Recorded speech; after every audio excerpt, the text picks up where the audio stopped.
Hello student, શું તમે પણ લાંબા સમય સુધી વાંચન કરવા તો ઈચ્છો છો, પરંતુ વાંચન ચાલુ કર્યાના થોડા સમય પછી તરત જ નીંદર આવવા લાગે છે? તો આજે જ અપનાવો 4 ટિપ્સ જે તમારી નીંદરને દૂર કરવામાં અને વાંચનના ફોકસને વધારવામાં મદદરૂપ થશે. જેમાં 4 નંબરની ટિપ્સ મોસ્ટ ઇમ્પોર્ટન્ટ છે, તો આ વિડીયોને લાસ્ટ સુધી જોવાનું ભૂલતા નહીં. ટિપ્સ નંબર 1, વાંચન માટે શાંત અને વાંચન માટે અનુકૂળ હોય તેવી જગ્યાની પસંદગી કરો. ઘણીવાર ઘણા બધા સ્ટુડન્ટ વાંચન માટે યોગ્ય જગ્યાની પસંદગી કરતા નથી, જેના કારણે તેની વાંચન કરતી વખતે નીંદર આવવાની શક્યતાઓ વધી જાય છે. ઘણા બધા સ્ટુડન્ટને બેડમાં બેઠા બેઠા કે બેડમાં સૂતા સૂતા વાંચન કરવાની ટેવ હોય છે, જેના કારણે વાંચન કરતી વખતે તેને નીંદર આવવાની શક્યતાઓ વધી જાય છે.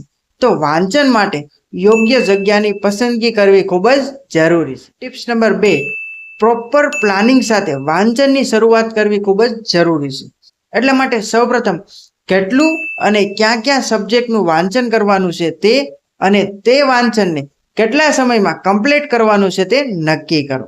ઘણીવાર ઘણા બધા સ્ટુડન્ટ પ્રોપર પ્લાનિંગ સાથે વાંચન કરવા બેસતા નથી, જેના કારણે તેને વાંચન કરતી વખતે આળસ અને નીંદર આવે. કેમ કે વાંચન કરતી વખતે તેના માઇન્ડમાં એ જ ક્લિયર નથી હોતું કે તેને કેટલું અને ક્યાં ક્યાં સબ્જેક્ટનું વાંચન કરવાનું છે, જેના કારણે તેનું વાંચવામાં મન નથી લાગતું, આળસ આવે છે અને નીંદર આવવા લાગે છે. એટલા માટે પ્રોપર પ્લાનિંગ સાથે વાંચન કરવા માટે બેસવું ખૂબ જ જરૂરી છે. ત્યારબાદ ટિપ્સ નંબર 3, જ્યારે પણ તમે વાંચન કરવા માટે બેસો છો ત્યારે તમારી જોડે એક પાણીની બોટલ અવશ્ય રાખો. જેનાથી ફાયદો એ થશે કે જ્યારે પણ તમારા શરીરમાં ઓક્સિજનનું પ્રમાણ ઘટશે ત્યારે તમને નીંદર અને આળસ આવવા લાગશે.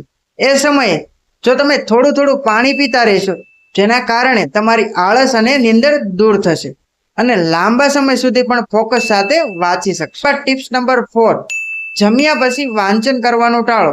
કેમ કે જમ્યા પછી વાંચન કરવાથી નીંદર આવવાની શક્યતાઓ વધી જાય છે. આમ આ 4 ટિપ્સ અપનાવવાથી 100% તમારા વાંચનમાં સુધારો થશે અને નીંદર પણ દૂર થશે. અને આવી જ ડેલી સ્ટડી ટિપ્સ અને એજ્યુકેશનને લગતી વિવિધ માહિતી મેળવવા માટે અમારી કોચ અંકિત જાદવ નામની યુટ્યુબ ચેનલને લાઇક, શેર, સબસ્ક્રાઇબ અને ફોલો કરવાનું ભૂલતા નહીં, જેથી અમારો આવનારો વિડીયો સૌથી પહેલા તમારા સુધી પહોંચી જાય. અથવા તો અમારા વોટ્સએપ ગ્રુપમાં જોઈન થવાનું ભૂલતા નહીં, જેમાં ડેલી કંઈક ને કંઈક એજ્યુકેશનને લગતી અથવા તો સ્ટડીને લગતી વિવિધ માહિતી મૂકવામાં આવે છે, જેની લિંક આ વિડીયોના ડિસ્ક્રિપ્શનમાં આપેલી છે. તો અમારા આ વોટ્સએપ ગ્રુપમાં જોડાવાનું ભૂલતા નહીં. આભાર.